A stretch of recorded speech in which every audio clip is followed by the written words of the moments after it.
Okay, ನೋಡಿ ಎಲ್ಲರೂ ಹೇಗಿದ್ದೀರಾ? ಚೆನ್ನಾಗಿದ್ದೀರಲ್ಲ? ಓಕೆ, ಎಲ್ಲರಲ್ಲಿ ಯೇಸು ಇದ್ದಾರೆ. ನಮ್ಮೆಲ್ಲರ ಒಳಗಡೆ ಯಾರಿದ್ದಾರೆ? ಹಾಗಾದರೆ ನೀವು ಯೇಸು ಇದ್ದರೆ ನೀವೇನು ಮಾಡ್ತೀರಿ? ಈಗ ಒಳಗಡೆ ಯೇಸು ಇದ್ದರೆ, ಈಗ ಯೇಸು ಇಲ್ಲಿದ್ರೆ ನೀವೇನು ಮಾಡ್ತೀರಿ? ಅವರನ್ನು ಪ್ರೀತಿಸ್ತೀರಿ, ಹೌದಲ್ವಾ? ಈಗ ನನ್ನ ಒಳಗಡೆ ನಿಮ್ಮೊಳಗಡೆ ಯೇಸು ಇದ್ದರೆ ನೀವೇನು ಮಾಡ್ತೀರಿ? ಎಲ್ಲರನ್ನು. ಹಾಗಾದರೆ ನಮಗೆ ಪ್ರೀತಿಸ್ಲಿಕ್ಕೆ ಆಗ್ತಾ ಇದೆಯಾ? ಓಕೆ, ಆಗುವುದಾದರೆ ದೇವರಿಗೆ ಸ್ತೋತ್ರ.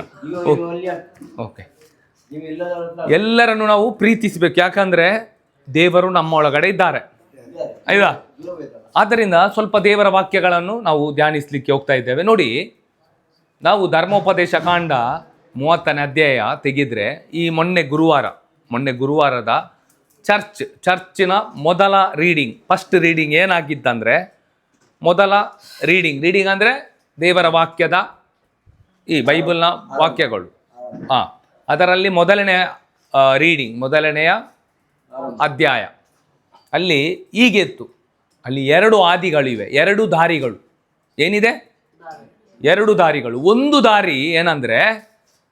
ದಾರಿ ಏನಂದ್ರೆ ಕೃಪಾಶೀರ್ವಾದ ಮತ್ತು ಜೀವ ಕೊಡುತ್ತೆ.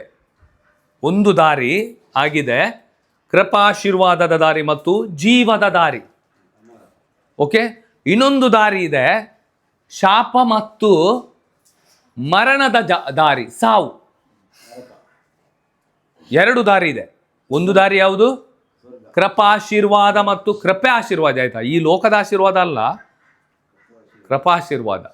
ಸೊ ಪವಿತ್ರಾತ್ಮರಂತ ತೆಗೊಳ್ಬಹುದು, ಇಲ್ಲ ದೇವರ ಒಂದು ಆಲೋಚನೆ ಪ್ರಕಾರ ನಡೆಯುವುದು, ಇದು ಕೃಪಾಶೀರ್ವಾದ. ಈ ಒಂದು ದಾರಿ ಮತ್ತು ಜೀವದ ದಾರಿ. ಮತ್ತೊಂದು ದಾರಿ ಇದೆ, ಏನಾಗಿದ್ರೆ ಸಾವು, ನಿತ್ಯ ಸಾವು, ಇಲ್ಲದ್ರೆ ಶಾಪದ ದಾರಿ. ಆದರೆ ಈಗ ಆ ಒಂದು ಕೃಪಾಶೀರ್ವಾದ ಜೀವದ ದಾರಿ ಅಂದರೆ ನಿತ್ಯ ಜೀವದ ದಾರಿ. ಯಾವ ದಾರಿ? ನಿತ್ಯಕ್ಕೂ ನಾವು ಜೀವಿಸುವ ದಾರಿ. ಇನ್ನೊಂದು ಶಾಪ ಮತ್ತು ಯಾವ ದಾರಿ? ಮರಣ. ಅದು ದಾರಿ ಯಾವುದಂದ್ರೆ ನಿತ್ಯ ಮರಣ. ಈ ಲೋಕದ ಮರಣ ಅಲ್ಲ, ನಾವು ನಾಳೆ ಸಾಯ್ತೇವೆ, ಅದಲ್ಲ. ನಿತ್ಯಕ್ಕೂ ನಾವು ಆ ಬೆಂಕಿಯಲ್ಲಿ ದಹಿಸುವಂತ ಆ ಒಂದು ಮರಣ, ನಿತ್ಯ ಮರಣ, ಆಯ್ತಾ?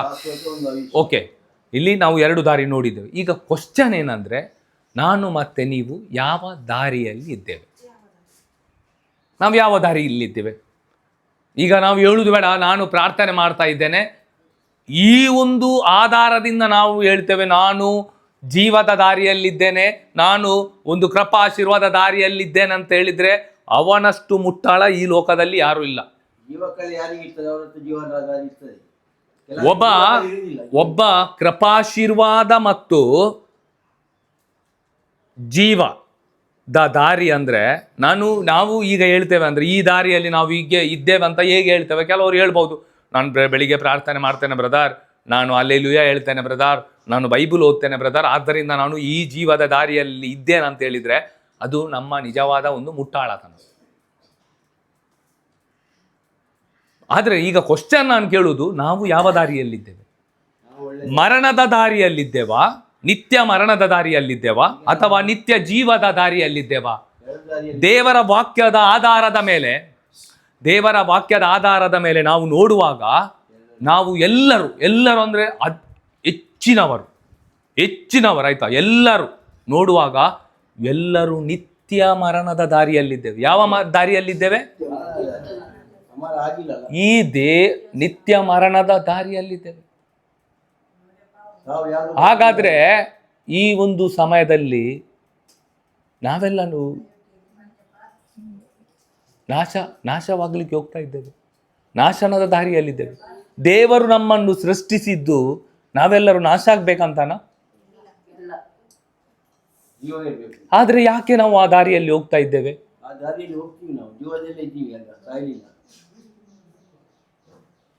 ನೋಡಿ, ಇಲ್ಲಿ ನಮಗೆ ಒಂದು ತಿಳಿದಿರಬೇಕು, ಏನಂದ್ರೆ ಆ ದಾರಿ ಯಾವುದಂತ ನಾವು ತಿಳಿಬೇಕು. ಯಾಕೆ ನಮ್ಗೆ ಆ ದಾರಿ ಗೊತ್ತಿಲ್ಲ ಅಂದ್ರೆ ಶುಭ ಸಂದೇಶ ಇಲ್ಲ. ಏನಿಲ್ಲ? ಶುಭ ಸಂದೇಶ, ನಿತ್ಯ ಜೀವ ಕೊಡುವಂತ ದೇವರ ನುಡಿಗಳು ಇಲ್ಲ. ಈಗ ಆ ದಾರಿಯಲ್ಲಿ ಹೋಗ್ಬೇಕಾದ್ರೆ ನಮಗೆ ಏನ್ ಬೇಕಂದ್ರೆ ನಮ್ಗೆ ಒಬ್ಬ ದಾರಿ ತೋರಿಸುವವರು ಬೇಕು. ಆ ನಿತ್ಯದ ಜೀವ ಕೊಡುವ, ಇಲ್ಲದ್ರೆ ಆ ದಾರಿ ಯಾವುದಂತ ನೋಡುವಾಗ ನಿಜವಾಗಿಯೂ ಆ ದಾರಿ ಯೇಸು ಆಗಿದ್ದಾರೆ. ಯೇಸು ನಮ್ಮಲ್ಲಿ ಇಲ್ಲ, ಅದಕ್ಕೋಸ್ಕರ ನಾವು ಆ ದಾರಿಯಲ್ಲಿ ಹೋಗ್ತಾ ಇಲ್ಲ. ಈಗ ನೋಡುವ ಆ ದಾರಿ ನಮಗೆ ಯೇಸು ಕ್ಲಿಯರ್ ಆಗಿ ಹೇಳ್ತಾರೆ ನೋಡಿ. ಯೋಹಾನನು ಬರೆದ 14ನೇ ಅಧ್ಯಾಯ 6ನೇ ವಾಕ್ಯ ಏನ್ ಹೇಳುತ್ತೆ ಬ್ರದರ್? ಅದಕ್ಕೆ ಯೇಸು ಮಾರ್ಗ ಅಂದ್ರೆ ಏನು? ದಾರಿ ಹೌದಾ? ಮಾರ್ಗವು ಸತ್ಯವು ಜೀವವು ನಾನೇ. ಈಗ ನಮ್ಗೆ ಏನ್ ಬೇಕು? ಮಾರ್ಗ ಬೇಕು, ಮತ್ತೆ ಸತ್ಯ ಬೇಕು, ಜೀವ ಅಂದ್ರೆ ಯಾವುದು? ಆ ಜೀವ ಬೇಕು. ಅದು ಯಾರಲ್ಲಿದೆ? ನನ್ನ ಮುಖಾಂತರ ಬಾರದ ಹೊರತು ಯಾರು ಪಿತನ ಬಳಿಗೆ ಬರಲಾರ. ಯಾರು ಪಿತನ ಅಂದ್ರೆ ಸ್ವರ್ಗಕ್ಕೆ ಯಾರು ಹೋಗಲಾರರು. ಹಾಗಾದ್ರೆ ಈ ದಾರಿಯಲ್ಲಿ ನಾವು ಹೋಗ್ಬೇಕಾದ್ರೆ ಯಾವ ದಾರಿ? ಕೃಪಾಶೀರ್ವಾದ ದಾರಿ ಅಲ್ಲ, ಅಥವಾ ಜೀವದ ದಾರಿ, ನಿತ್ಯ ಜೀವದ ದಾರಿಯಲ್ಲಿ ನಾವು ಹೋಗ್ಬೇಕಾದ್ರೆ ನಮ್ಗೆ ಯಾರು ಬೇಕಾಗಿರುವುದಿಲ್ಲಿ? ಬೇರೆ ಯಾರಿಗೂ ಈ ದಾರಿ ತೋರಿಸ್ಲಿಕ್ಕೆ ಆಗಲ್ಲ. ಆ ದಾರಿಯ ಹೆಬ್ಬಾಗಿಲೇ ಯೇಸು. ಆ ದಾರಿಯ ಹೆಬ್ಬಾಗಿಲೇ ಯೇಸು. ಬೇರೆ ಯಾರು ಕೂಡ ಈ ಲೋಕದಲ್ಲಿ, ಆಕಾಶದ ಕೆಳಗಡೆ, ಭೂಮಿಯ ಮೇಲೆಗಡೆ ಈ ದಾರಿಯನ್ನು ತೋರಿಸ್ಲಿಕ್ಕೆ ಯಾರಿಗೂ ಆಗಲ್ಲ. ಆದ್ರೆ ಈ ನಿತ್ಯ ಜೀವದ ಒಂದು ದಾರಿ, ಇಲ್ಲದ್ರೆ ಕೃಪಾಶೀರ್ವಾದ ದಾರಿ ಯಾರಾಗಿದ್ದಾರೆ? ಯೇಸು ಕ್ರಿಸ್ತರಾಗಿದ್ದಾರೆ. ಹಾಗಾದ್ರೆ ನಾನೇನು ಮಾಡ್ಬೇಕೀಗ? ಆ ದಾರಿಯನ್ನು, ಆ ದಾರಿಯಾಗಿರುವ, ಆ ಮಾರ್ಗವಾಗಿರುವ, ಆ ಜೀವವಾಗಿರುವ ಯೇಸುವನ್ನು ನಾನು ಏನು ಮಾಡಬೇಕು? ಬಿಗಿಯಾಗಿ ಹಚ್ಚಿಕೊಳ್ಬೇಕು, ಅಂಗೀಕರಿಸಬೇಕು. ಎಷ್ಟು ಮಂದಿ ನಿಜವಾಗಿ ಯೇಸುವನ್ನು ಹೃದಯದಲ್ಲಿ ಅಂಗೀಕರಿಸಿದ್ದೀರಿ? ಸುಮ್ಮನೆ ಅಲ್ಲ ಆಯ್ತಾ, ಸುಮ್ಮನೆ ನಾನು ಬೈಬಲ್ ಓದ್ತಾ ಇದ್ದೇನಲ್ಲ. ಇವತ್ತು ನಾವು ಸ್ವಲ್ಪ ನೋಡುವ. ನೋಡಿ, ಆ ಕೃಪಾಶೀರ್ವಾದ ನೋಡುವಾಗ, ಆ ಕೃಪಾಶೀರ್ವಾದ ಕೂಡ ನೋಡಿ, ಈ ದಾರಿ ಯಾವ ದಾರಿ? ನಿತ್ಯ ಜೀವಕ್ಕೆ ಕೊಂಡೊಯ್ಯುವ ದಾರಿ ಏನಾಗಿದೆ ಅಂದ್ರೆ ಯೇಸು ಆಗಿದ್ದಾರೆ. ಈ ಕೃಪಾಶೀರ್ವಾದ ದಾರಿ ಅಂದ್ರೆ ಅದೇ. ಅದು ನೋಡುವಾಗ ಯೋಹಾನನ 1ನೇ ಅಧ್ಯಾಯ 17ನೇ ವಾಕ್ಯ ಏನ್ ಹೇಳುತ್ತೆ? ಯೋಹಾನನು ಬರೆದ 1ನೇ ಅಧ್ಯಾಯ 17ನೇ ವಾಕ್ಯ, ಧರ್ಮಶಾಸ್ತ್ರವನ್ನು ಮೋಶೆಯ ಮುಖಾಂತರ ಕೊಡಲಾಯಿತು, ವರಪ್ರಸಾದ ಹಾಗೂ ಸತ್ಯವಾದರೂ ಯೇಸು ಕ್ರಿಸ್ತನ ಮುಖಾಂತರ. ವರಪ್ರಸಾದ ಅಂತ ಕನ್ನಡದಲ್ಲಿದೆ. ವರಪ್ರಸಾದ ಅಂದ್ರೆ ಕೃಪಾಶೀರ್ವಾದ. ಕೊಂಕಣಿಯಲ್ಲಿ, ಇಂಗ್ಲಿಷ್ ಬೈಬಲಲ್ಲಿ ನೀವು ನೋಡುವಾಗ ಗ್ರೇಸ್ ಅಪಾನ್ ಗ್ರೇಸ್ ಅಂದ್ರೆ ಕೃಪೆಯ ಮೇಲೆ ಕೃಪೆ. ಇಲ್ಲಾದ್ರೆ ಕೊಂಕಣಿಯಲ್ಲಿ ನಾವು ನೋಡುವುದಾದ್ರೆ ಕುರ್ಪ ವೈರು ಕುರ್ಪ, ಕುರ್ಪ ವೈರು ಕುರ್ಪ ಅಂದ್ರೆ ಕೃಪೆಯ ಮೇಲೆ ಕೃಪೆ. ಯಾರ ಮೂಲಕ ನಮಗೆ ಸಿಕ್ಕಿತು? ಯೇಸು ಕ್ರಿಸ್ತರ ಮೂಲಕ.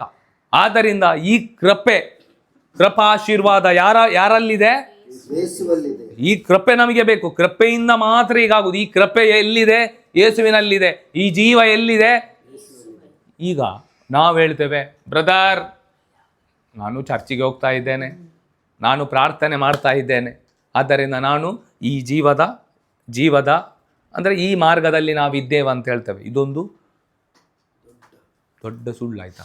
ಅದು ಎಲ್ಲರೂ ನಾನು ದೇವಸ್ಥಾನಕ್ಕೆ ಹೋಗ್ತೀನಿ, ಅದಕ್ಕೆ ಹೋಗ್ತೀನಿ, ಎಲ್ಲ ನಾನು ತಪ್ಪು ಮಾಡಿ ನಾನು ಹೇಳುದಿಲ್ಲಲ್ಲ. ನೋಡಿ, ಅದೇ ನಾವು ನೋಡುವ ಇಲ್ಲಿ ಇದಿಟ್ಟಿದ್ದೇವಲ್ಲ, ಸ್ವಲ್ಪ ನೋಡುವ. ಈಗ ಈ ಒಂದು ಮಾರ್ಗದಲ್ಲಿ ಇದ್ದೇವಂತ ಹೇಳಿದ್ರೆ ಈಗ ಯೇಸು ಏನು ಹೇಳ್ತಾರೆ ನಮಗೆ? ಈಗ ಯೇಸು ನಮ್ಗೆ ಏನು ಹೇಳ್ತಾರೆ ಅಂತ ನೋಡುವಾಗ, ಆ ದಿನದನೇ ಶುಭ ಸಂದೇಶ ಅಂದ್ರೆ ಮೊನ್ನೆ ಗುರುವಾರ 19ನೇ ತಾರೀಕು ಫೆಬ್ರವರಿ 2ನೇ ತಿಂಗಳು ಅಂದ್ರೆ ಫೆಬ್ರವರಿ 2, 2026 19ನೇ ತಾರೀಕು ಚರ್ಚಿನ ಶುಭ ಸಂದೇಶ ಏನಂದ್ರೆ ಹೇಳುತ್ತೆ, ಲೂಕನು ಬರೆದ 9ನೇ ಅಧ್ಯಾಯದಲ್ಲಿ ನೀವು ನೋಡುವುದಾದ್ರೆ ಅಲ್ಲಿ 23ನೇ ವಾಕ್ಯ ಸ್ವಲ್ಪ ನೋಡಿ ಬ್ರದರ್. 23ನೇ ವಾಕ್ಯ. ಈಗ ನಾವು ಹೇಳ್ತೇವಲ್ಲ, ಈಗ ಯೇಸು ಹೇಳ್ತಾ ಇದ್ದಾರೆ, ಯೇಸು ಸ್ವಾಮಿ ಎಲ್ಲರನ್ನು ನೋಡಿ ಹೇಳಿದ್ದೇನೆಂದರೆ, ಯಾರಿಗಾದರೂ ನನ್ನನ್ನು ಹಿಂಬಾಲಿಸಲು ಮನಸ್ಸಿದ್ದರೆ ಅವನು ತನ್ನನ್ನೇ ತಾನೇ ಪರಿತ್ಯಜಿಸಿ. ಬೈಬಲ್ ಅನ್ನು ಓದ್ಲಿಕ್ಕೆ ಹೇಳಿದ್ರ? ತನ್ನನ್ನೇ ತಾನೇ ಪರಿತ್ಯಜಿಸಿ. ಅಲ್ಲೆಲ್ಲೂ ಹೇಳಿ ಕೇಳಿದ್ರ? ತನ್ನನ್ನೇ ತಾನೇ ಪರಿತ್ಯಜಿಸಿ. ಸ್ತೋತ್ರ ಸ್ತೋತ್ರ ಅಂದ್ರೆ ಹೇಳಲಿಕ್ಕೆ ಹೇಳಿದ್ರ? ಇಲ್ಲ, ತನ್ನನ್ನೇ ನಾವು ತಾನೇ ಏನ್ ಮಾಡ್ತೇವೆ ಅಂದ್ರೆ ಕೂತ್ಕೊಂಡು ಬೈಬಲ್ ಓದ್ತೇವೆ. ಒಳ್ಳೇದಂತ ಹೇಳಿದ್ರೆ ಒಳ್ಳೇದಾಯ್ತಾ, ಬೈಬಲ್ ಒಳ್ಳೇದು ಹಾಳಲ್ಲ. ಆದ್ರೆ ಬೇಕಾಗಿರುವುದು ಏನಂದ್ರೆ, ಈಗ ಯೇಸು ಹೇಳ್ತಾ ಇದ್ದಾರೆ ತನ್ನನ್ನೇ ತಾನು ಪರಿತ್ಯಜಿಸುವುದು. ಪರಿತ್ಯಜಿಸುವುದಂದ್ರೆ ಏನು? ಇಲ್ಲವಾಗುವುದು. ಈಗ ಬ್ರದರ್ ಹೇಳ್ತಿದ್ರಲ್ಲ, ಸನ್ಯಾಸಿ. ಈಗ ಬ್ರದರ್ ಏನು ಹೇಳ್ತಿದ್ರು? ಪಾಪವನ್ನು ಬಿಡುವುದು. ಬಿಡ್ಲಿಕ್ಕೆ ಆಗ್ತಾ ಇದೆಯಾ? ಅಲೆಲು ಹೇಳಲಿಕ್ಕೆ ಆಗುತ್ತೆ, ಹೌದಾ? ಆಗುತ್ತಾ ಎಲ್ಲರಿಗೂ? ಅಲೆಲು ಹೇಳಲಿಕ್ಕೆ ಆಗುತ್ತಾ? ಹಾಡು ಹೇಳುವಾಗ ನನ್ನ ಸಂತೋಷಕ್ಕೆ ಹೇಳಲಿಕ್ಕೆ ಆಗಲ್ವಾ? ಆಗುತ್ತೆ. ಆದರೆ ತನ್ನನ್ನೇ ತಾನು ಪರಿತ್ಯಜಿಸ್ಲಿಕ್ಕೆ ಆಗುತ್ತಾ? ಮಾತೆ ಮರಿಯಳು ಮಾಡಿದ್ದೇನೆಂದ್ರೆ, ಮೊದಲು ಮಾಡಿದ್ದು ತನ್ನನ್ನೇ ತಾನು ಪರಿತ್ಯಜಿಸಿದ್ದು. ತಾನು ಇಲ್ಲದಾದ್ಲು, ಒಂದು ಸೇವಕಿ ತರ ಆದ್ಲು. ಸೇವಕಿ ಅಂದ್ರೆ ಏನು? ಗುಲಾಮ. ಯಾರ ಗುಲಾಮ? ದೇವರ ವಾಕ್ಯ ದೇವರ ಗುಲಾಮಳಾಗೋದು. ಈಗ ನಾವು ಕೂಡ ತಮ್ಮನ್ನು ತಾವೇ ಪರಿತ್ಯಜಿಸುವುದಂದ್ರೆ ನಾವು ಗುಲಾಮರಾಗುದು. ಈಗ ಗುಲಾಮರಾದ್ರೆ ಅವನಿಗೆ ಯಾವುದಾದ್ರೂ ಅಧಿಕಾರ ಇರುತ್ತಾ? ಗುಲಾಮನಿಗೆ ಯಾವುದಾದ್ರೂ ಅಧಿಕಾರವಿರುತ್ತಾ? ಇಲ್ಲ. ಕೂತ್ಕೊ ಅಂದ್ರೆ ಕೂತ್ಕೊಳ್ಳೋದು, ನಿಂತ್ಕೊ ಅಂದ್ರೆ ನಿಂತ್ಕೊಳ್ಳೋದು. ಹೋಗಿ ಊಟ ಮಾಡಬೇಡ ಅಂತ ಹೇಳಿದ್ರೆ ಮಾಡ್ಲಿಕ್ಕಿಲ್ಲ, ಊಟ ಕೊಟ್ರೆ ಮಾತ್ರ ಮಾಡುದು. ಅಧಿಕ ಪ್ರಸಂಗ ಮಾಡ್ಲಿಕ್ಕೆ ಉಂಟಾ ಇಲ್ಲ. ಗುಲಾಮರಿಗೆ? ಈಗ ನಾವು ಕೂಡ ದೇವರ ವಾಕ್ಯಕ್ಕೆ ಅನುಸಾರವಾಗಿ ನಡೆಯುವುದು. ವಾಕ್ಯ ಓದಬೇಕು, ಅದು ಬಹಳ ಮುಖ್ಯ. ಆದರೆ ಇಲ್ಲಿ ನಡೆಯುವುದು ಬಹಳ ಮುಖ್ಯ. ತನ್ನನ್ನೇ ತಾನೇ ಪರಿತ್ಯಜಿಸುವುದು. ಈಗ ಯೇಸು ಏನು ಹೇಳ್ತಾರೆ ಅದು ಮಾಡುದು. ಯೇಸು ಹೇಳ್ತಾರೆ ಊಟ ಮಾಡಬೇಡ ಅಂತ ಹೇಳಲ್ಲ, ಆಯ್ತಾ? ಯೇಸು ಏನು ಹೇಳ್ತಾರೆ ಅಂದ್ರೆ ಪರರನ್ನು ಪ್ರೀತಿಸಬೇಕು, ಅಷ್ಟೇ. ನನ್ನ ಕೆಲಸ ಏನು? ಪ್ರೀತಿಸು. ಬೇರೆಯವರ ಬಗ್ಗೆ ಚಾಡಿ ಮಾತು ಹೇಳ್ಬಾರ್ದು. ಯೇಸು ಹೇಳ್ತಾರಾ?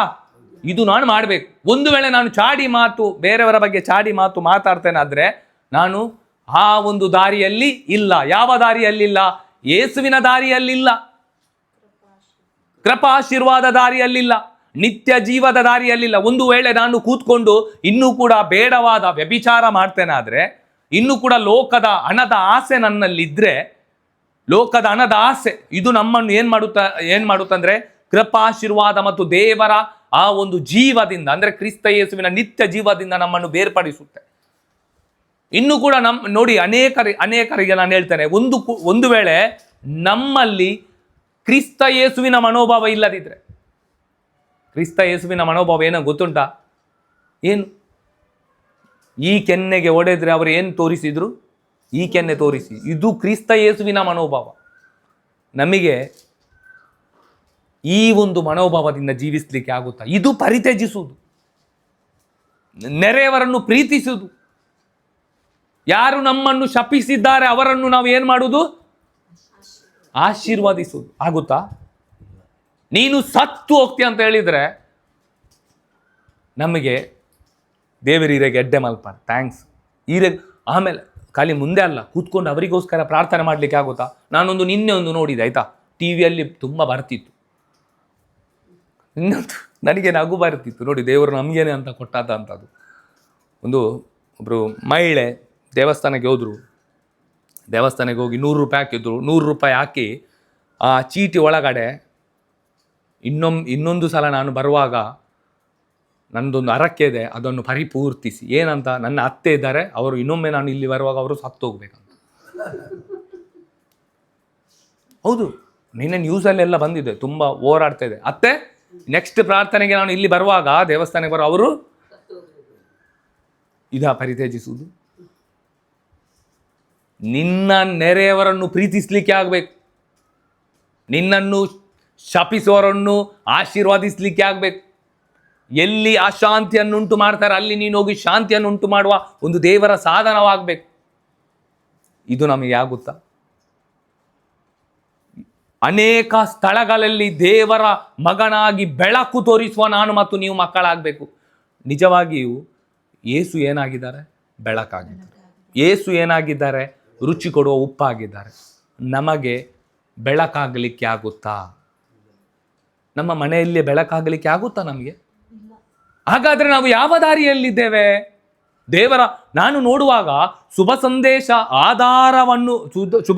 ಆಧಾರವಾಗಿ ಇಟ್ಟುಕೊಂಡು, ಅಂದ್ರೆ ಶುಭ ಸಂದೇಶದ ವಾಕ್ಯಗಳು, ಈ ವಾಕ್ಯ ಅಂದ್ರೆ ಯೇಸು, ಈ ಶುಭ ಸಂದೇಶ ಆಧಾರವಾಗಿ ಇಟ್ಟುಕೊಂಡು ನಾನು ನೋಡುವಾಗ ನಾನು ಮತ್ತು ಅನೇಕರು, ಎಲ್ಲರಂತ ಹೇಳಲ್ಲ, ಎಲ್ಲರಂತ ಹೇಳಲಿಕ್ಕೆ ತಪ್ಪಾಗುತ್ತೆ, ಅದೇ ಅನೇಕರು ನಾವು ಎಲ್ಲವನ್ನು ಯಾವ ದಾರಿಯಲ್ಲಿ ಹೋಗ್ತಾ ಇದ್ದೇವೆ ಅಂದರೆ ಆ ಒಂದು ಶಾಪದ ದಾರಿ ಮತ್ತು ಸಾವು ಅಂದರೆ ನಿತ್ಯ ಮರಣದ ದಾರಿ, ನಾಶನದ ಮಾರ್ಗದಲ್ಲಿ ನಾವು ಹೋಗ್ತಾ ಇದ್ದೇವೆ.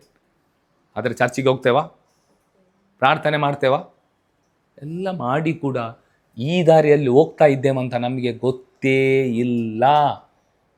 ಎಷ್ಟು ಮಂದಿಗೆ ಗೊತ್ತಿದೆ? ನಿಜವಾಗಿ ಹೇಳಿ, ಎಷ್ಟು ಮಂದಿಗೆ ಗೊತ್ತಿದೆ ಈ ಒಂದು ನಾಶನದ ಮಾರ್ಗದಲ್ಲಿ ನಾವು ನಿಜವಾಗಿ ಹೋಗ್ತಾ ಇದ್ದೇವಂತ? ಎಷ್ಟು ಮಂದಿಗೆ ಗೊತ್ತಿದೆ?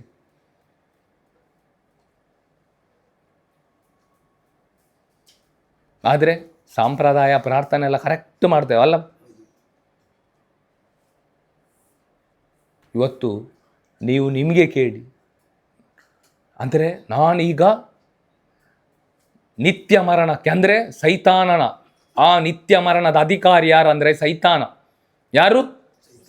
ನಿತ್ಯ ಮರಣದ ಅಧಿಕಾರಿಯಾದ್ರ ಸೈತಾನನ ಅವನ ರಾಜ್ಯಕ್ಕೆ ನಾನು ಹೋಗ್ತಾ ಇದ್ದೇನೆ. ಅಂದರೆ ಬೆಂಕಿಯಲ್ಲಿ ಸಾಯಲಿಕ್ಕೆ, ನರಳಾಟ, ಆ ಬೆಂಕಿಯಲ್ಲಿ ನರಳಾಟ, ಅಲ್ಲಿ ಇರುವ ಹುಳ ಅದು ಸಾಯುವುದಿಲ್ಲ, ಚುಚುತ್ತಾ ಇರುತ್ತೆ ಅಂತೆ, ದೇವರ ವಾಕ್ಯ ಹೇಳುತ್ತೆ, ಆಯ್ತಾ, ನಾನಲ್ಲ. ಆಮೇಲೆ ಅಲ್ಲಿ ಉರಿಯುವ ಬೆಂಕಿ ಎಂದಿಗೂ ದಹಿಸಲ್ಲ, ಅಲ್ಲಿ ಹೋಗಿ ನಾನು ಬೀಳಲಿಕ್ಕೆ ನಾನು ಹೋಗ್ತಾ ಇದ್ದೇನೆ. ಎಂಥ ಒಂದು ಮುಟ್ಟಾಳ ಅಲ್ವಾ ನಾನು, ಹೌದಾ? ಆದರೆ ಅನೇಕರು ನಾನು ನೋಡುವಾಗ ಈ ದಾರಿಯಲ್ಲಿ ಹೋಗ್ತಾ ಇದ್ದಾರೆ. ಶುಭ ಸಂದೇಶ ಆಧಾರವಾಗಿಟ್ಟುಕೊಂಡು ನೋಡುವಾಗ ಇಲ್ಲಿ ಶುಭ ಸಂದೇಶ ಇದೆ, ಇಲ್ಲಿ ನಾನಿದೆ, ಇದನ್ನು ಕಂಪೇರ್ ಮಾಡಿ ನೋಡುವಾಗ ನಾನು ಆ ದಾರಿಯಲ್ಲಿ ಹೋಗ್ತಾ ಇಲ್ಲ, ಯೇಸುವಿನ ದಾರಿಯಲ್ಲಿ ಹೋಗ್ತಾ ಇಲ್ಲ. ತುಂಬ ನೋವಾಯಿತು ಪ್ರಿಯರೇ. ಇದು ನನಗೆ ದೇವರು ಹೇಳಿದ್ದು, ನಿಮಗೆ ಅಲ್ಲ. ನಿಮಗೆ ಬೇಕಾದ ತಗೊಳ್ಬೋದು. ಇವತ್ತು ಬೆಳಿಗ್ಗೆ ನನಗೆ ಹೇಳಿದ್ದು, ಅದಕ್ಕೋಸ್ಕರ ನಿಮಗೂ ಕೂಡ ಹೇಳುವಂಥ ದೇವರು ಹೇಳಿದ್ದು, ಅದಕ್ಕೆ ನಿಮಗೆ ಹೇಳ್ತಾ ಇದ್ದೇನೆ. ನೀವು ಒಂದು ವೇಳೆ ಆ ದಾರಿಯಲ್ಲಿ ಹೋಗ್ತಾ ಇದ್ದರೆ, ಮತ್ತು ನಾನು ಆ ದಾರಿಯಲ್ಲಿ ಹೋಗ್ತಾ ಇದ್ದೆ, ಇವತ್ತು ನಾವು ಏನು ಮಾಡಬೇಕಂದ್ರೆ ಏನು ಮಾಡಬೇಕು? ಟರ್ನ್ ಮಾಡಬೇಕು. ಈ ದಾರಿಯಿಂದ ಪುನಃ ಅದೇ ದಾರಿಯಿಂದ ನಾವು ಎಷ್ಟು ಹೋಗಿದ್ದೇವೆ ನೋಡಿ, ಅಲ್ಲಿಂದ ಹಿಂದೆ ಬಂದು ಈ ದಾರಿ ಇದೆ. ಯಾವ ದಾರಿ ಅದು? ನಿತ್ಯ ಜೀವದ ದಾರಿ, ಯೇಸುವಿನ ದಾರಿ. ಇಲ್ಲಿ ಈ ದಾರಿಯಲ್ಲಿ ಹೋಗ್ಬೇಕು. ಯಾರಿಗೆಲ್ಲ ನಿಜವಾಗಿ ಹೋಗ್ಲಿಕ್ಕೆ ಮನಸ್ಸಿದೆ? ಆಗುತ್ತೆ. ಹೋಗುದಾದ್ರೆ ಸಂತೋಷ, ಹೋಗುದಾದ್ರೆ ಮಾತಾಡ್ಲಿಕ್ಕೆಲ್ಲ ನಾನು ಹೇಳ್ದೆ, ಅನೇಕರಂದ್ರೆ ಎಲ್ಲರಲ್ಲ, ಯಾರು ಹೋಗ್ತಾ ಇದ್ದಾರೆ ಸಂತೋಷ.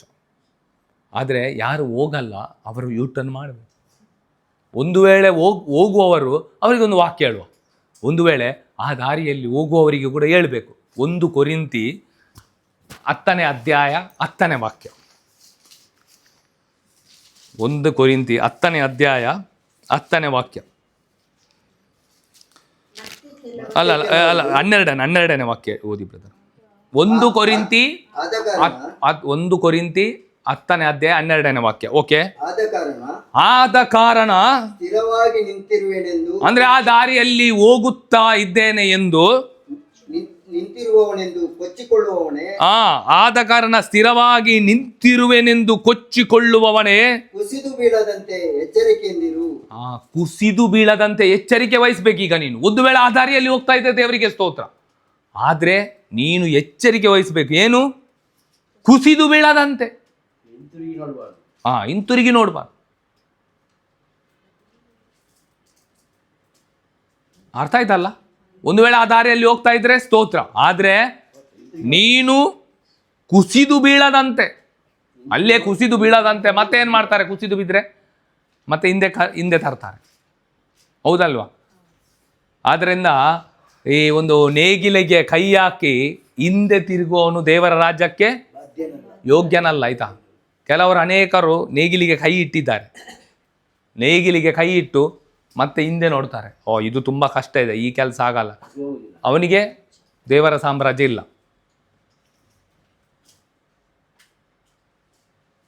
ಆದ್ದರಿಂದ ನಾವು ಇಲ್ಲಿ ತುಂಬ ಜಾಗ್ರತೆ ವಹಿಸಬೇಕು. ನಾನು ಯಾವ ದಾರಿಯಲ್ಲಿ ಹೋಗ್ತಾ ಇದ್ದೇನೆ,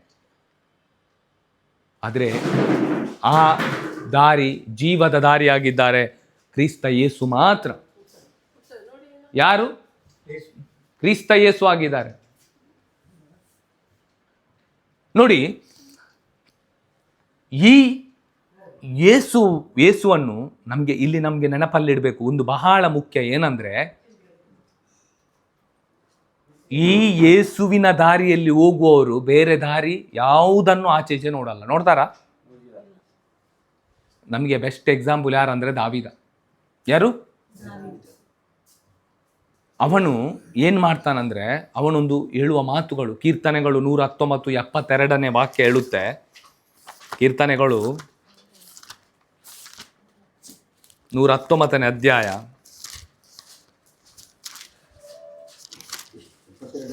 72ನೇ ವಾಕ್ಯ. ಸಾವಿರಾರು ಚಿನ್ನ ಬೆಳ್ಳಿ ನಾಣ್ಯಕ್ಕಿಂತಲೂ ಈಗ ನನಗೆ ಸಾವಿರಾರು ಚಿನ್ನ ಬೆಳ್ಳಿ ನಾಣ್ಯ, ಈ ಒಂದು ಸಾವಿರಾರು ಚಿನ್ನ ಬೆಳ್ಳಿ ನಾಣ್ಯ ಇದೆ ಅಲ್ವಾ, ಇದು ಲೋಕವನ್ನು ಪ್ರತಿನಿಧಿಸುತ್ತದೆ. ಆಯ್ತಾ?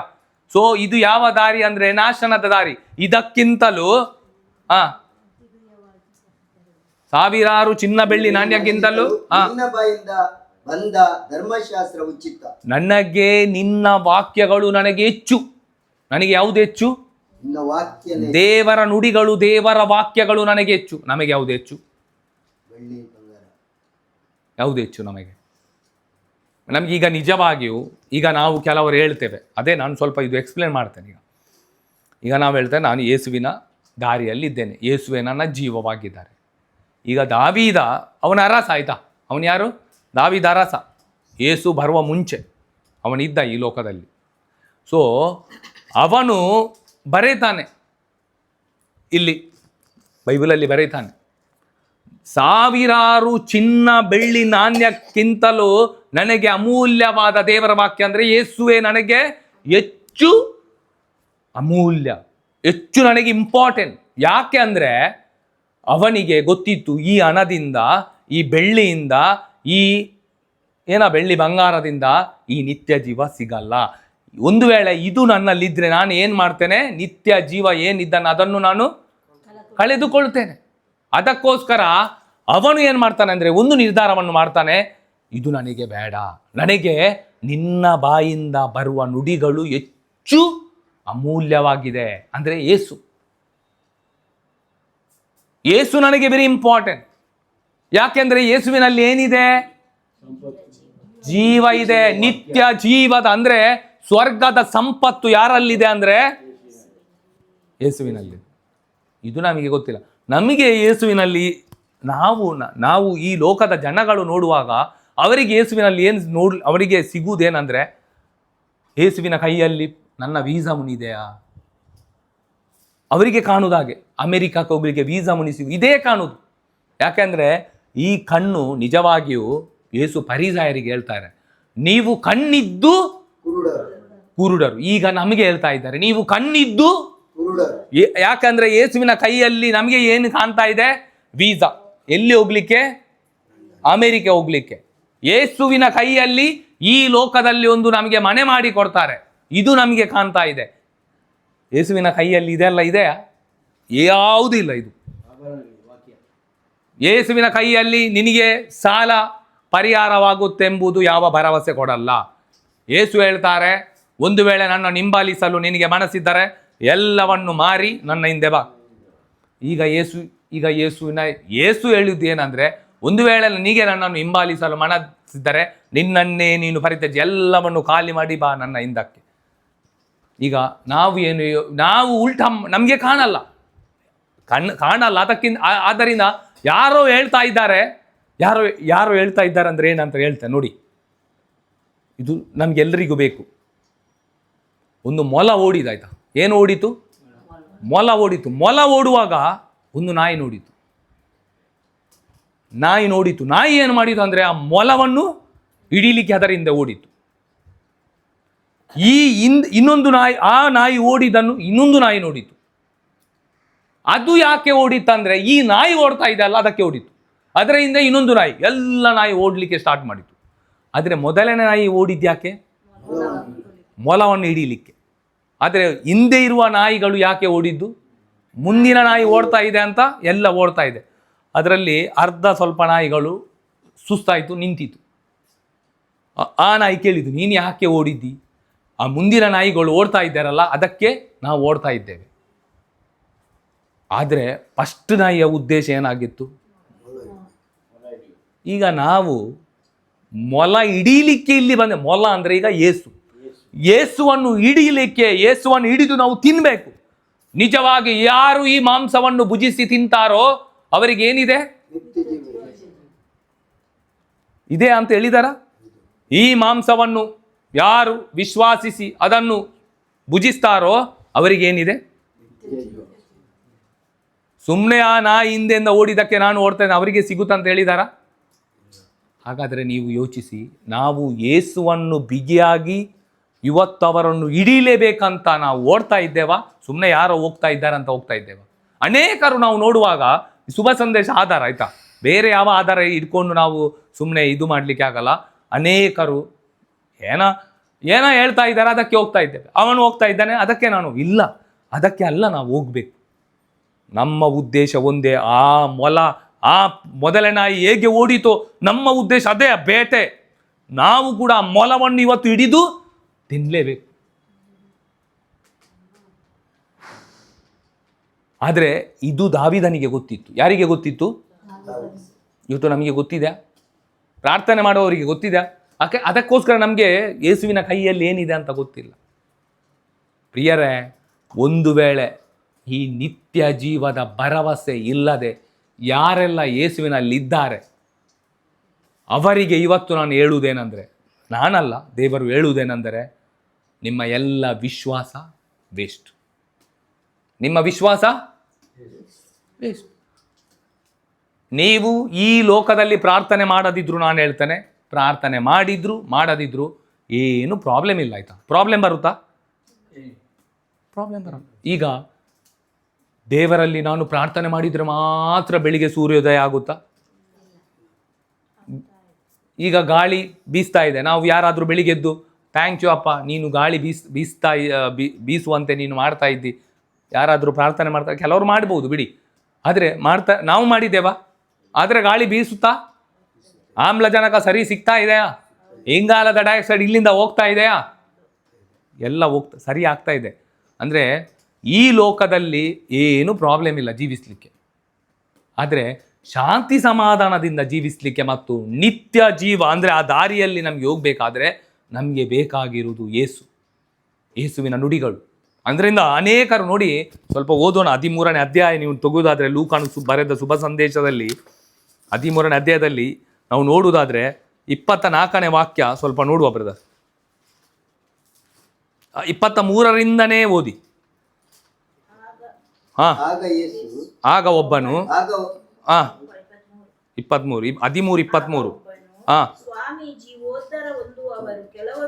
ಕ್ವಶನ್ ಕೇಳ್ತಾ ಇದ್ದಾನೆ ಅವನು. ಜೀವೋದ್ಧಾರ ಹೊಂದುವರು ಅಂದರೆ ನಿತ್ಯ ಜೀವವನ್ನು ಪಡೆಯುವರು, ಶಾಶ್ವತವಾಗಿ ನಿತ್ಯ ಜೀವವಾಗಿ ಅಮರ ಜೀವವಾಗಿ ಉಳಿಯುವವರು ಕೇವಲ ಕೆಲವರು ಮಾತ್ರವೋ? ಕೇವಲ ಕೆಲವರು. ನಾನು ಇಲ್ಲ ಅಂತ ಈಗ ಶುಭ ಸಂದೇಶದಲ್ಲಿ ಮುಂದೆ ನೋಡುವಾಗ ನಾನು ಇಲ್ಲ, ನಾನು ಈಗ ಪ್ರೀಚಿಂಗ್ ಮಾಡಿದ್ದೆ ಬಂತು. ಯೋಚಿಸಿ, ಕೆಲವರು ಮಾತ್ರವೋ? ಅವನು ಕ್ವಶನ್ ಮಾರ್ಕ್ ಆಗ್ತಾನೆ. ಕೆಲವರು. ಈಗ ನಾವು ಇಷ್ಟು ಮಂದಿ ಇದ್ದೇವೆ, ಇದರಲ್ಲಿ ಒಬ್ಬನು ಹೋಗುವುದಿಲ್ಲ ಆದರೆ ನಾವು ಎಲ್ಲ ಪ್ರಾರ್ಥನೆ ಮಾಡಿ ವೇಸ್ಟ್ ಅಲ್ವಾ? ಕೆಲವರು ಮಾತ್ರವೋ ಎಂದು ವಿಚಾರಿಸಿದನು. ಅವನು ಯೇಸುವಿನಲ್ಲಿ ಹೇಳ್ತಾನೆ, ಕೆಲವರು ಮಾತ್ರ ನಿತ್ಯ ಜೀವ ಪಡೆಯುವುದು. ಆಗ ಯೇಸು ಹೇಳ್ತಾ ಇದ್ದಾರೆ, ಇವತ್ತು ನನಗೆ ಮತ್ತು ನಿನಗೆ ಹೇಳ್ತಾ ಇದ್ದಾರೆ,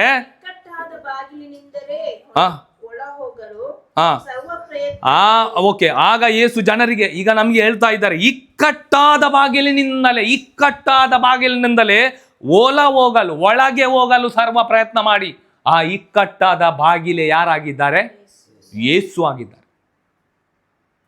ನಮಗೆ ಯಾವ ಬಾಗಿ ಬೇಕಂದ್ರೆ, ನಮ್ಮ ಎಲ್ಲ ಆಸೆ, ನಮ್ಮ ಎಲ್ಲ ಉದ್ದೇಶಗಳು ಏನೆಲ್ಲ ಇದೆಯೋ ಈ ಲೋಕದಲ್ಲಿ, ನಾನು ದೊಡ್ಡ ಮನುಷ್ಯನಾಗಬೇಕು, ನಾನು ಹೇಳಿದಾಗೆ ದೇವರು ಕೇಳಬೇಕು, ನನ್ನ ಆಲೋಚನೆ ಎಲ್ಲ ಏನಿದೆ ಅದೆಲ್ಲ ದೇವರು ಫುಲ್ಫಿಲ್ ಮಾಡಬೇಕು ಅಂದರೆ, ಈ ಇರಿದಾದ ಒಂದು ದೊಡ್ಡದಾದ ಒಂದು ಬಾಗಿಲು ನಾನೇ ಮಾಡಿ ಇಟ್ಟಿದ್ದೇನೆ. ಅದರಲ್ಲಿ ನಾನು ಕೂತ್ಕೊಂಡು ಆರಾಮವಾಗಿ ನನಗೆ ಬೇಕಾದಾಗೆ ದೇವರು ಕೇಳಬೇಕು, ನನಗೆ ಬೇಕಾದಾಗೆ ಯೇಸು ಕೇಳಬೇಕು. ಈ ಒಂದು ದಾರಿಯಲ್ಲಿ ಹೋಗ್ತಾ ಇದ್ದೇನೆ. ಈ ದಾರಿಯಲ್ಲಿ ಯಾರೆಲ್ಲ ಹೋಗ್ತಾ ಇದ್ದಾರೋ ಅವರು ಖಂಡಿತವಾಗಿಯೂ ಸ್ವರ್ಗದ ಆ ಒಂದು ಬಾಗಿಲಿಗೆ, ಸ್ವರ್ಗದ ಒಳಗಡೆ ಹೋಗಲ್ಲ. ಅದಕ್ಕೇನೆ ಹೇಳ್ತಾ ಇದ್ದಾರೆ, ಇವತ್ತು ನನಗೆ ಮತ್ತು ನಿನಗೆ ಇಕ್ಕಟ್ಟಾದ ಬಾಗಿಲಿನಿಂದಲೇ ಒಳ ಹೋಗಲು ಸರ್ವ ಪ್ರಯತ್ನ ಮಾಡಿ, ಏಕೆಂದರೆ ಅನೇಕರು ಒಳಕ್ಕೆ ಹೋಗಲು ಖಂಡಿತವಾಗಿ ಪ್ರಯತ್ನಿಸುವರು. ಈ ಬಾಗಿಲಿನಿಂದ ಹೋಗ್ಲಿಕ್ಕೆ ಯಾವುದ ಬಾಗಿಲಿಂದ? ವಿಶಾಲವಾದ ಬಾಗಿಲಿನಿಂದ ಹೋಗ್ಲಿಕ್ಕೆ ಪ್ರಯತ್ನ ಪಡ್ತಾ ಇದ್ದಾರೆ. ಆದರೆ ಅದು ಅವರಿಂದ ಆಗೋದು. ನೀವು ಎಷ್ಟು ಪ್ರಯತ್ನ ಪಟ್ಟರು ನಿಮಗೆ ಹೋಗ್ಲಿಕ್ಕೆ ಆಗಲ್ಲ ಸ್ವರ್ಗದ ಒಳಗಡೆ. ಆ ಒಂದು ಕೃಪಾಶೀರ್ವಾದದ ಒಂದು ದಾರಿಯಲ್ಲಿ ನಿಮಗೆ ಹೋಗ್ಲಿಕ್ಕೆ ಆಗಲ್ಲ. ಆ ಒಂದು ಜೀವದ ನಿತ್ಯ ಜೀವದ ಒಂದು ದಾರಿಯಲ್ಲಿ ನಿಮಗೆ ಹೋಗ್ಲಿಕ್ಕೆ ಆಗಲ್ಲ. ಯಾಕಂದ್ರೆ ಆ ಬಾಗಿಲು ಯಾರಾಗಿದ್ದಾರೆ? ಯೇಸು ಆಗಿದ್ದಾರೆ. ಯೇಸುವಿನ ಮುಖಾಂತರವೇ ನೀವು ಅಲ್ಲಿ ಹೋಗ್ಲಿಕ್ಕೆ ಆಗುತ್ತೆ. ಆಮೇಲೆ ಸ್ವಲ್ಪ ಓದಿ ಸಿಸ್ಟರ್.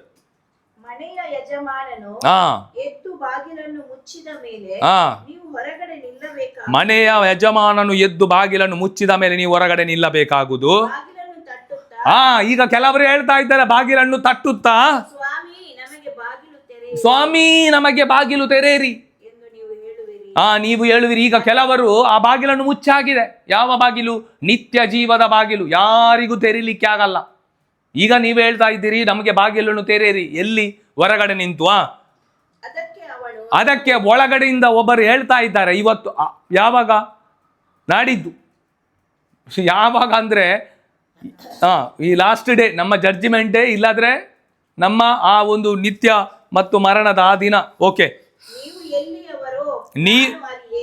ಈಗ ಮೊದಲು ಹೇಳುವುದು ಏನಂದ್ರೆ, ಒಳಗಡೆ ಒಂದು ವಾಯ್ಸ್ ಬರುತ್ತೆ, ನೀವು ಎಲ್ಲಿಯವರೆಂದು ನನಗೆ ಗೊತ್ತಿಲ್ಲ. ಮೊದಲನೇದಾಗಿ ಏನು ಬರ್ತಾ ಇದೆ? ಈಗ ಒಳಗಡೆಯಿಂದ ಒಂದು ವಾಯ್ಸ್. ನೀವು ಹೊರಗಡೆ ಇದ್ದೀರಿ, ನಾವು ಹೊರಗಡೆ ಇದ್ದೇವೆ. ಒಳಗಡೆಯಿಂದ ಆ ಒಂದು ನಿತ್ಯ ಜೀವದ ಅಂದ್ರೆ ಸ್ವರ್ಗದ ಒಳಗಡೆಯಿಂದ ಒಂದು ವಾಯ್ಸ್ ಬರ್ತಾ ಇದೆ, ನೀವು ಎಲ್ಲಿಯವರು ಅಂತ ನನಗೆ ಗೊತ್ತಿಲ್ಲ. ಆಗ ನಾವು ಹೇಳ್ತೇವೆ ಅವರಿಗೆ, ನಿಮ್ಮೊಂದಿಗೆ ನಾವು ಊಟ ಮಾಡಿದ್ದೇವೆ ಅಂದ್ರೆ ನಾವು ಅಲೆಲು ಹೇಳಿದ್ದೇವೆ, ನಾವು ಚರ್ಚಿಗೆ ಹೋಗಿದ್ದೇವೆ, ನಾವು ಪ್ರಾರ್ಥನೆ ಮಾಡಿದ್ದೇವೆ, ನಾವು ಬೈಬಲ್ ಓದಿದ್ದೇವೆ, ನಾವು ಅದು ಕೆಲಸ ಮಾಡಿದ್ದೇವೆ, ನಾವು ಇದು ಕೆಲಸ ಮಾಡಿದ್ದೇವೆ ಎಂದು ಹೇಳ್ತೇವೆ. ಪಾನ ಮಾಡಿದ್ದೇವೆ, ಕುಡಿದಿದ್ದೇವೆ.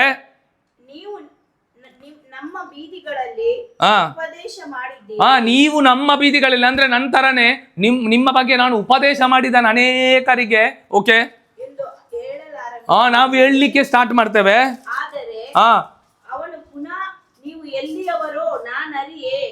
ಈಗ ಅವರು ಪುನಃ ಒಳಗಡೆಯಿಂದ ಹೇಳ್ತಾರೆ, ನನಗೆ ನೀನು ಗೊತ್ತೇ ಇಲ್ಲಪ್ಪ, ನೀನು ಬೈಬಲ್ ಓದಿದ್ದು ನನಗೆ ಗೊತ್ತಿಲ್ಲ, ನೀನು ಬೈಬಲ್ ಬೋಧಿಸಿದ್ದು ನನಗೆ ಗೊತ್ತಿಲ್ಲ. ಆಮೇಲೆ ಅಕ್ರಮಿಗಳೇ. ಅಕ್ರಮಿ ಅಂದ್ರೆ ಯಾರು? ಅನೀತಿವಂತರು. ಹೌದಾ? ಅಕ್ರಮ ಮಾಡುವವರು ಅಂದ್ರೆ ಏನು? ಅಂದ್ರೆ ಅಕ್ರಮ ಮಾಡುವುದಂದ್ರೆ ಏನಂದ್ರೆ ದೇವರ ವಾಕ್ಯದ ವಿರುದ್ಧವಾಗಿ ನಡೆಯುವವರು ಎಲ್ಲರೂ ಏನಾಗಿದ್ದಾರೆ? ಅಕ್ರಮಿ. ಹೌದಾ? ಈಗ ನಾವು ದೇವರ ವಾಕ್ಯದ ಪ್ರಕಾರ ನಡೆಯುತ್ತೇವ, ದೇವರ ವಾಕ್ಯದ ವಿರುದ್ಧವಾಗಿ ನಡೆಯುತ್ತೇವ? ನಮ್ಮ ದಿನನಿತ್ಯದ ಚಟುವಟಿಕೆಯಲ್ಲಿ ನಾನು ಪ್ರೀತಿಸ್ಲಿಕ್ಕೆ ಆಗುತ್ತಾ? ಒಂದು ವೇಳೆ ಈ ಸಹೋದರ ನನಗೆ ಒಡೆಯುವಾಗ ಅವನನ್ನು ಪ್ರೀತಿಸ್ಲಿಕ್ಕೆ ಆಗುತ್ತಾ? ಅವರನ್ನು ಕ್ಷಮಿಸ್ಲಿಕ್ಕೆ ಆಗುತ್ತಾ? ಆಗಲ್ಲ. ಪ್ರೀತಿಯಿಂದ ಅವರನ್ನು ನೋಡಲಿಕ್ಕೆ ಆಗುತ್ತಾ? ಆಗಲ್ಲ. ನಾವು ಇನ್ನು ದೇವರ ವಾಕ್ಯದ ಪ್ರಕಾರ ನಡೆಯುತ್ತೇವ, ಬೇರೆ ಅಕ್ರಮವಾಗಿ ನಡೆಯುತ್ತೇವ? ದೇವರು ಹೇಳ್ತಾರೆ, ಹಣದ ವ್ಯಾಮೋಹವೇ ಎಲ್ಲ ಕೇಡಿಗಳಿಗೂ ಮೂಲ ಕಾರಣ. ನಮಗೆ ಹಣ ಇಲ್ಲದಿದ್ರೆ, ಎಷ್ಟು ಹಣ ಇದ್ರೂ ಕೂಡ ನಮಗೆ ಸಾಕಾಗಲ್ಲ, ಎಲ್ಲವೂ ನಮಗೆ ಬೇಕು. ಹೌದಾ? ಆದ್ದರಿಂದ ಅಕ್ರಮಿಗಳೇ ಎಲ್ಲರೂ ನನ್ನಿಂದ ತೊಲಗಿರಿ, ಇಲ್ಲಿಂದ ತೊಲಗಿರಿ ಎಂದು ಸ್ಪಷ್ಟವಾಗಿ ನುಡಿಯುತ್ತಾರೆ. ಆದರೆ ನೋಡಿ, ಇವತ್ತು ದೇವರ ಉದ್ದೇಶ ನಾವೆಲ್ಲರೂ ನಾಶವಾಗಿ ಹೋಗ್ಬೇಕೆಂಬುದಲ್ಲ. ನಾವೆಲ್ಲರೂ ಅದೇ 30ನೇ ಅಧ್ಯಾಯ ಧರ್ಮೋಪದೇಶ ಕಾಂಡ 19ನೇ ವಾಕ್ಯ ಬಿ ಪಾಠ ನೀವು ಓದಿದ್ರೆ ನಿಮಗೆ ಗೊತ್ತಾಗುತ್ತೆ. ಇವತ್ತು ದೇವರು ನಮ್ಮಿಂದ ಏನು ಬಯಸ್ತಾ ಇದ್ದಾರೆ ಅಂದರೆ, ನೋಡಿ, ಇವತ್ತು ದೇವರು ನಮ್ಮ ಒಬ್ಬೊಬ್ಬರಿಗೆ ಹೇಳ್ತಾ ಇದ್ದಾರೆ, ನಾವೆಲ್ಲರೂ ನಾಶವಾಗಿ ಹೋಗ್ಬೇಕಲ್ಲ ಎಂಬುದು ಉದ್ದೇಶ ಅಲ್ಲ ದೇವರ ಉದ್ದೇಶ. ಆ ಬಿ ಪಾಠ ನೋಡಿದರೆ 30ನೇ ಅಧ್ಯಾಯ ಧರ್ಮೋಪದೇಶ ಕಾಂಡ ಅಲ್ಲಿ 30ನೇ ಅಧ್ಯಾಯದಲ್ಲಿ ವಾಕ್ಯ ನಾನು ಹೇಳ್ತೇನೆ, 19. Yes, be part brother.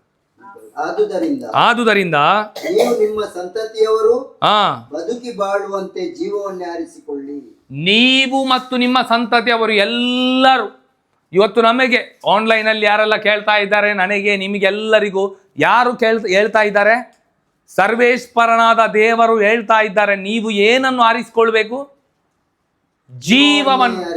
ಏನನ್ನು ಆರಿಸಿಕೊಳ್ಬೇಕು? ಜೀವವನ್ನು. ಕೃಪಾಶೀರ್ವಾದದ ಒಂದು ಮಾರ್ಗ, ಜೀವ. ಜೀವ ಅಂದರೆ ಯೇಸು ಆಗಿದ್ದಾರೆ. ಏನಾಗಿದ್ದಾರೆ? ಯೇಸು ಹೇಳ್ತಾರ, ನಾನೇ ಜೀವ. ಏನಾಗಿದ್ದಾರೆ? ಜೀವ, ನಾನೇ ಜೀವ ಮತ್ತು ನಾನೇ ಸತ್ಯ, ನಾನೇ ಮಾರ್ಗ. ಆದ್ದರಿಂದ ಇವತ್ತು ಸರ್ವೇಶ್ವರ ಸ್ವಾಮಿ ನಮಗೆಲ್ಲರಿಗೂ ಹೇಳ್ತಾ ಇದ್ದಾರೆ, ನೀವೆಲ್ಲರೂ ಜೀವವನ್ನೇ ಆರಿಸಿಕೊಳ್ಳಿ. ಎಷ್ಟು ಒಳ್ಳೆ ದೇವರಲ್ವಾ? ದೇವರು ನಮಗೆಲ್ಲರಿಗೂ ಹೇಳ್ತಾ ಇದ್ದಾರೆ ಇವತ್ತು. ಯಾಕೆ ಗೊತ್ತುಂಟಾ? ನಾವೆಲ್ಲರೂ ನಿತ್ಯ ಜೀವವನ್ನು ಪಡಿಬೇಕು. ಯಾರು ಕೂಡ ನಾಶವಾಗುವುದು ದೇವರ ಉದ್ದೇಶ ಖಂಡಿತವಾಗಿ ಅಲ್ಲ. ಯಾಕೆಂದರೆ ನೋಡಿ, ಲೂಕನು ಬರೆದ 15ನೇ ಅಧ್ಯಾಯದಲ್ಲಿ ಅಂತ ಒಂದು ವಾಕ್ಯದ 15 ಅಲ್ಲ ಬ್ರದರ್, ಅದು ಕಾಣದೆ ಹೋದ ಕುರಿಮರಿ 100 ಕುರಿಗಳೇನು ಇರುವೆ ಎನ್ನೋಣ. 15ರಲ್ಲಿ ಓದಿ ಸ್ವಲ್ಪ.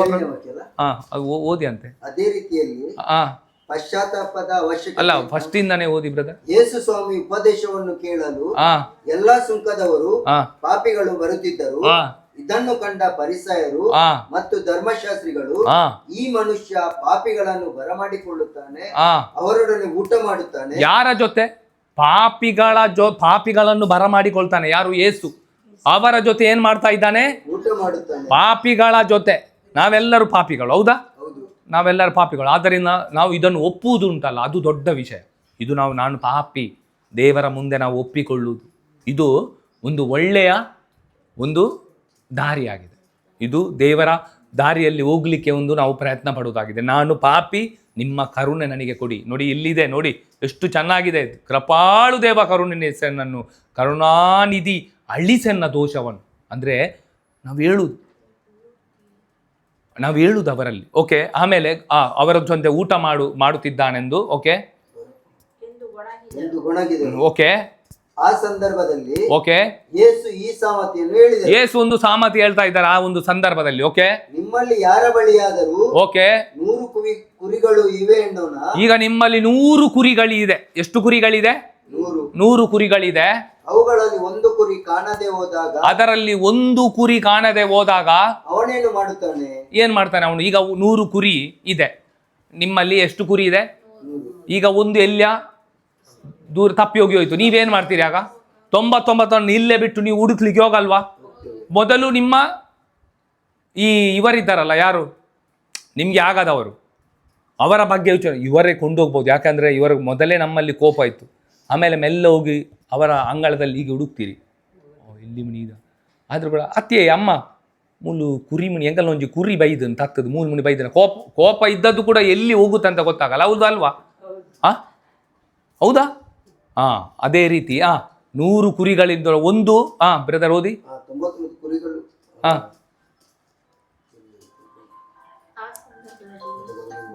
ಇರುವ 99 ಕುರಿಗಳನ್ನು ಹುಲ್ಲುಗಾವಲಿನಲ್ಲೇ ಬಿಟ್ಟು ಕಾಣದೆ ಹೋದ ಆ ಒಂದು ಕುರಿ ಸಿಕ್ಕುವ ತನಕ ಹುಡುಕಿಕೊಂಡು ಹೋಗುತ್ತಾನಲ್ಲವೇ? ಹೌದು.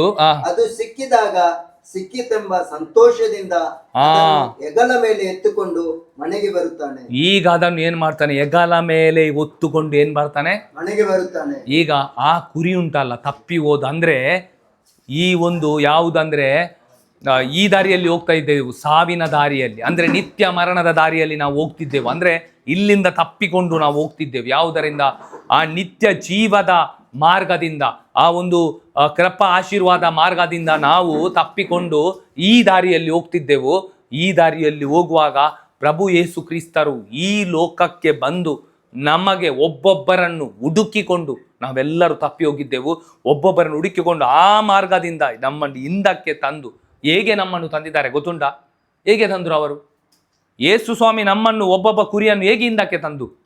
ತಮ್ಮ ಜೀವವನ್ನು ಕೊಟ್ಟು, ತಮ್ಮ ಪ್ರಾಣವನ್ನು ಕೊಟ್ಟು. ಹೌದಾ? ಶಿಲುಬೆಯಲ್ಲಿ ಮಾಡಿದ್ದು ಅದೇ. ಅವರು ಏನು ಮಾಡಿದ್ರು? ತಮ್ಮ ಜೀವವನ್ನು ಕೊಟ್ಟು, ತಮ್ಮ ಪ್ರಾಣವನ್ನು ಕೊಟ್ಟು ಅವರು ನಮ್ಮೊಬ್ಬೊಬ್ಬರನ್ನು ಹಿಂದಕ್ಕೆ ಕೊಟ್ಟರು. ಶಿಲುಬೆಯಲ್ಲಿ ನೀವು ನೋಡ್ತೀರಾ ಯೇಸು ಸತ್ತದ್ದು? ಬಲ ಇಲ್ಲದಾಗೆ ಕಾಣಲ್ವಾ? ದೇವರಿಗೆ ಬಲ ಉಂಟಾ ನೀವು ನೋಡುವಾಗ? ಯಾಕೆ ಅಂದರೆ ನಾನು ಬಲಶಾಲಿ ಆಗಲಿಕ್ಕೆ ಅವರೇನಾದ್ರು ಅಂದರೆ ಬಲಹೀನರಾದರು. ಯಾಕೆ ಅಂದರೆ ನಾನು ಬಲಶಾಲಿಯಾಗಿ ದೇವರ ಸಾಮ್ರಾಜ್ಯಕ್ಕೆ ಹೋಗ್ಬೇಕು. ಆದ್ದರಿಂದ ಅವರೇನಾದ್ರು ಅವರ ಐಶ್ವರ್ಯವಂತರಾಗಿದ್ರು. ಹೌದಾ? ನಾನೇನಾಗಿದ್ದೆ? ಬಡವನಾಗಿದ್ದೆ. ಈ ಲೋಕದಲ್ಲಿ ನಾನು ಎಲ್ಲವನ್ನು ಕಳೆದುಕೊಂಡಿದ್ದೆ. ದೇವರಿಂದ ಸಪ್ರೇಟ್ ಆಗುವುದು ಎಲ್ಲವನ್ನು ಕಳೆದುಕೊಳ್ಳುವುದು. ಈ ಲೋಕದ ಬಂಗಾರ ಎಲ್ಲ ಯಾವ ಕೆಲಸಕ್ಕೆ ಬರಲ್ಲ, ಆಯ್ತಾ. ನನ್ನನ್ನು ಆತ್ಮಿಕವಾಗಿ ಶ್ರೀಮಂತರನ್ನಾಗಿ ಮಾಡಲಿಕ್ಕೆ, ನಮ್ಮೊಬ್ಬೊಬ್ಬರನ್ನು ಆತ್ಮಿಕವಾಗಿ ಶ್ರೀಮಂತರು ಮಾತ್ರ ದೇವರ ಸ್ವರ್ಗದಲ್ಲಿ ಬಾಧ್ಯಸ್ಥರಾಗ್ತಾರೆ. ಈ ಲೋಕದ ಶ್ರೀಮಂತಿಗೆ ಅಲ್ಲ ನಾನು ಮಾತಾಡೋದು, ಆತ್ಮಿಕವಾದ ಒಂದು ಶ್ರೀಮಂತಿಗೆ. ಆತ್ಮಿಕವಾದ ಶ್ರೀಮಂತಿಗೆ ಏನಂದ್ರೆ ಪವಿತ್ರಾತ್ಮರಾಗಿದ್ದಾರೆ. ಏನಾಗಿದ್ದಾರೆ? ಪವಿತ್ರಾತ್ಮರು ಈ ಶ್ರೀಮಂತಿಕೆ.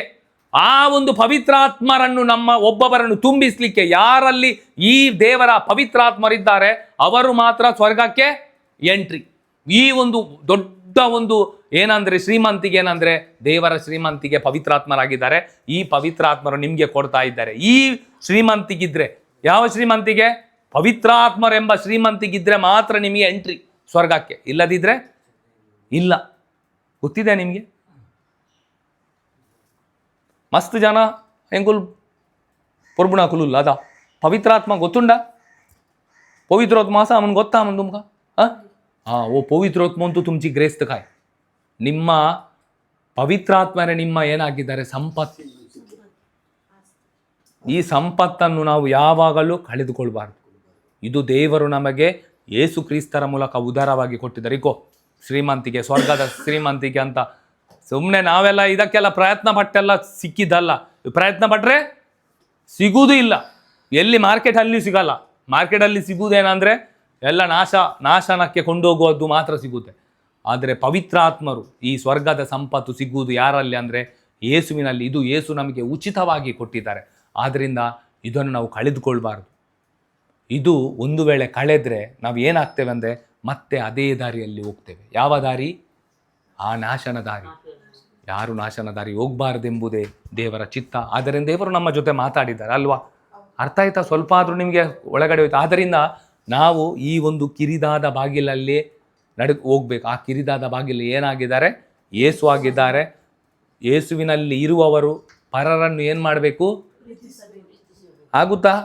ಇನ್ನು ಯಾರಲ್ಲಿ ಆದರೂ ನಿಮಗೆ ಕೋಪ ಇದೆ? ಇಲ್ಲಿ ಕೋಪ ಅಷ್ಟು ಸಾಕು. ಈ ಪಣ್ಣಾಗ ಎಂಕಲ್ನಲ್ಲ ಖುಷಿ ಆಪುಂಡು. ಎಂಕಲೆಲ್ಲ ಎರಡ ಕೋಪ ಇತ್ತಂಡ ಪ್ರತಿಯೊರ್ಯಾಗ ಇನಿಪೋದು ಅಕಲ್ಡ ಕ್ಷಮೆಗೇನು ಪಣಾರೆ ಕೋಪ ಉಂಡು ಬಂದು ಇರ್ನ ಲೆಕ್ಕ ಇಪ್ಪಡಿ ಆ ರೀತಿ ಅವು ಸ್ವಾಭಾವಿಕವಾದ ಮನುಷ್ಯನ ಸ್ವಾಭಾವಿಕವಾಗಿ ಸ್ವಲ್ಪ ಬರುತ್ತೆ. ಆದರೆ ಅದು ಮನಸ್ಸಲ್ಲಿ ಇಡಬಾರ್ದು ಅಷ್ಟೇ. ಮನಸ್ಸಲ್ಲಿ ರಾತ್ರಿ ಮಲಗುವ ಮುಂಚೆ ಅಪ್ಪ ಯಾನು ಈರೇಕು ಬೇನೆ ಮಲ್ತಂಡ ಎರಡ ನಿಮ್ಮಲ್ಲಿ ಯಾರಿಗಾದರೂ ನೋವು ಮಾಡಿದರೆ ಅವರನ್ನು ಹೋಗಿ ಏನು ಮಾಡಬೇಕು? ಕ್ಷಮೆ ಕೊಡಬೇಕು. ಆಯಿತಾ? ನಾವೇನು ಮಾಡಬೇಕು? ಕ್ಷಮೆ ಕೊಡಬೇಕು ಅಷ್ಟೇ. ಕೋಪ ಬರುತ್ತೆ, ಇದೊಂದು ಸ್ವಭಾವ ಮನುಷ್ಯನ. ಆದರೆ ಕೂಡ ಇದು ನಮ್ಮಲ್ಲಿ ಇರ್ಬೋದು. ನಮ್ಮಲ್ಲಿ ಇರಬೇಕು ಸ್ವಭಾವ, ಯೇಸುವಿನ ಸ್ವಭಾವ. ಅದರಿಂದ ಬೆಳಿಗ್ಗೆ ಎದ್ದು ಮೊದಲು ಯಾರಿಗಾದರೂ ಅಪ್ಪ ನಿಮ್ಮ ಪವಿತ್ರಾತ್ಮರನ್ನು ನೋಯಿಸದಂತೆ, ನಿಮ್ಮನ್ನು ನೋಯಿಸಂತೆ ಬೇಕಾದ ಶಕ್ತಿ ನಮಗೆ ಕೊಡಿರಿ ಅಂತ ಮೊದಲು ಪ್ರಾರ್ಥನೆ ಮಾಡಬೇಕು. ಏನು ಪ್ರಾರ್ಥನೆ ಮಾಡಬೇಕು?